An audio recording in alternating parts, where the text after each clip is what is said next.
partly because it's a job that requires stamina and engagement, and at this age, Lal Krishna Advani may not want to undertake that.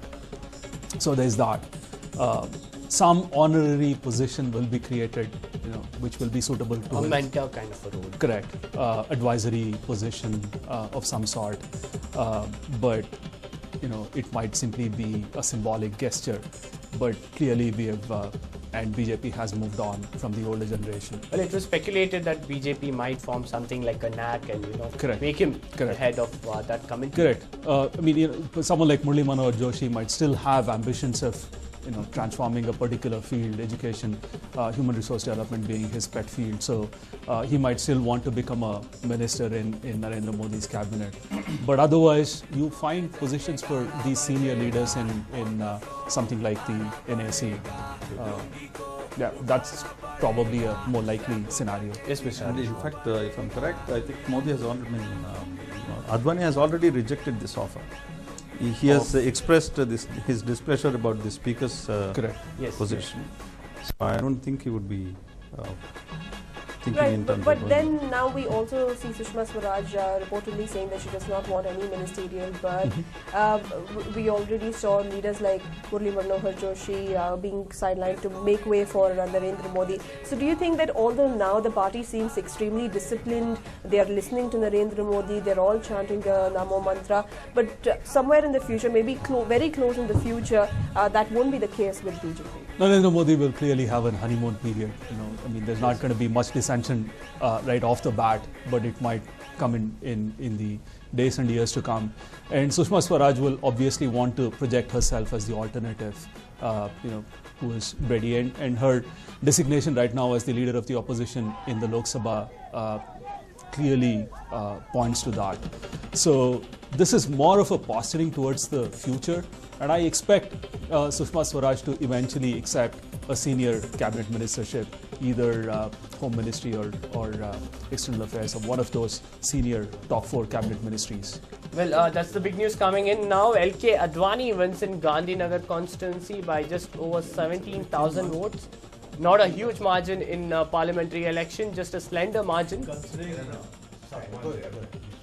See, when I see that LK Advani winning by only 17,000 votes in the Gandhinagar constituency, imagine Mr. Yediyurappa winning 2 lakhs plus and Shobha Karandikar by 1 lakh, and LK Advani in such a stature of leader winning is really, I don't think it's much happy news for BJP.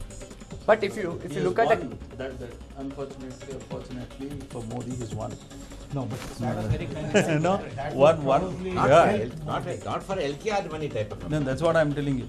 that would He would have just wanted him to lose and then and even this margin. That is the reason why Yeah, Advani yeah. was more interested in contesting from wanted Madhya to go Pradesh, so that there cannot be any sabotage. Sorry, that is not the statement. No, that's sorry. No, everybody say Advani is such a. We need the country needs a man like Advani.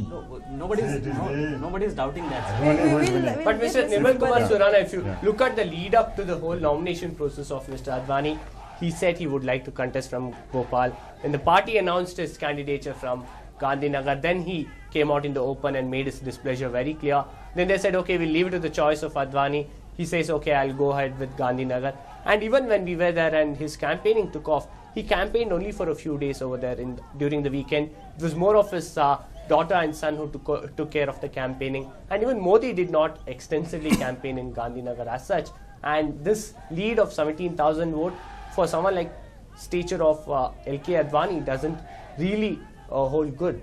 He would probably be thanking his star that he's won. He's won, yeah, it's a very slender margin. Which means yeah. Congress's Kirit Patel has actually done better than most expected from. As long as canvassing is concerned, our national leaders, they don't canvass in their constituencies because they are needed outside more. So that's why it is managed by the local BJP. Winning Gandhinagar, it is because of Advani only. Otherwise, it would have been very tough for us, and we had known this. And he has won with 17,000. It is quite a good margin, and it is because of Advani we are winning. You're calling it a good margin. Yes, I am telling you, it is because of Advani we are winning this with this margin. Okay. Mr. Seshu, what do you think? I completely agree with Mr. Surana. I think, in an election, you can't look at these small details, number one. Number two, I think the fact is that the BJP needs LK Advani. The nation needs an LK Advani kind of a stature. You need somebody with that kind of maturity. You need somebody like that. And what's wrong? I mean, but I think the important story that I'd really like this panel to focus on is the fact that there is such a huge change that is happening across the country. Does the BJP really believe that they need someone like Advani now? Absolutely. Why not? Does the BJP believe? Why not? It definitely doesn't look like the role might change, but you don't simply reject a person, right? I mean, his position will be of a different... Here, we must understand one thing about Mr. Advani. The country needs a person like Advani because of so many factors. His age, his experience, his dedication. Agreed to all that. Then also at the same time, for Modi, you cannot compare Advani and Modi equal. Advani is Mr. Modi is Modi. Advani is above Modi. No one's comparing Advani and Modi, but the issue is that Advani was against Modi being anointed as the PM candidate. Advani did not want to contest from Gandhinagar. He wanted to contest from Bhopal. He was not even given the choice by the party, whereas many other leaders, or probably all the other top leaders, were given a constituency of their choice.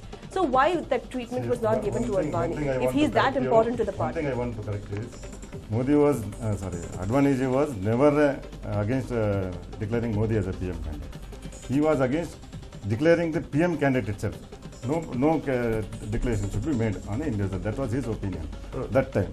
He was not against Modi or something. That is now taken as a anti-Modi. It was not at all anti-Modi. But do you think somewhere this could have been handled better? He could have been accommodated in a better, respectable manner. More matured way. I mean, RSS is trying the... it's almost like you're slighted Advani.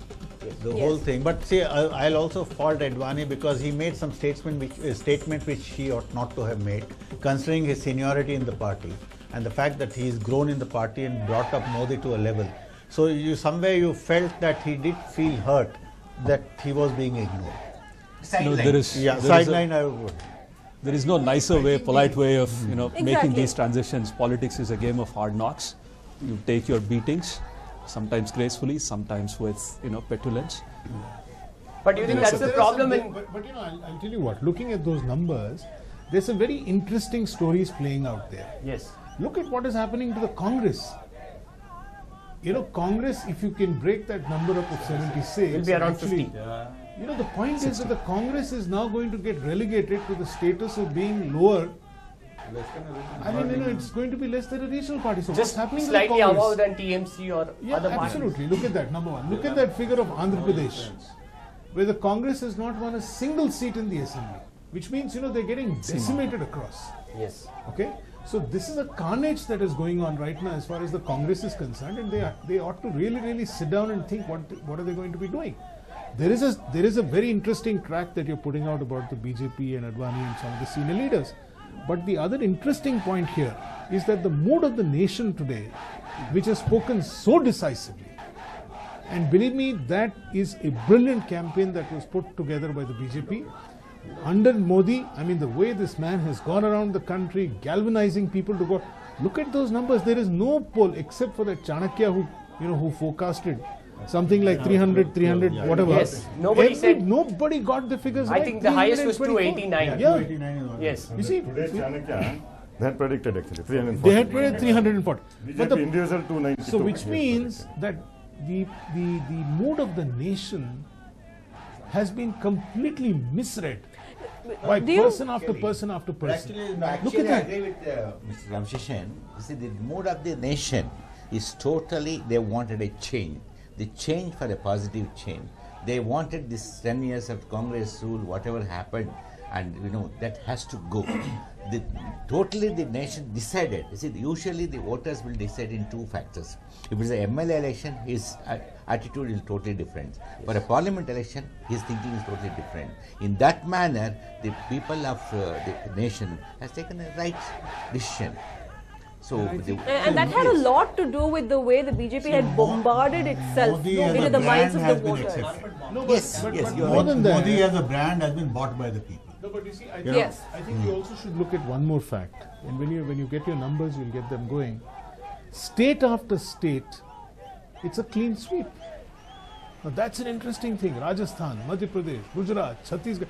You know, it's just sweeping through, and it's a very decisive mandate that the people of India have given. Even in West Bengal, if you look at the TMC getting, it's a very decisive mandate. There's no half measure anymore.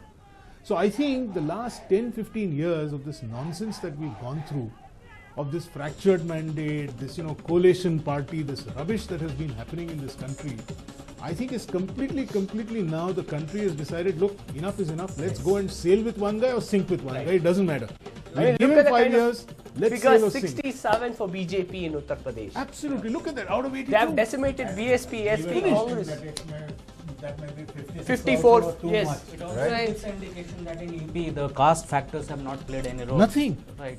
And what has Everybody mattered is looking just for one the person. development which Yes. Modi is talking about. Absolutely. Just one person So- has mattered and he swung the votes for the party. So I think, Yes, and the point is that if the BJP, the senior leaders of the BJP, don't plug into this mood of the nation, Then they've They are lost. they will get completely left out in the race.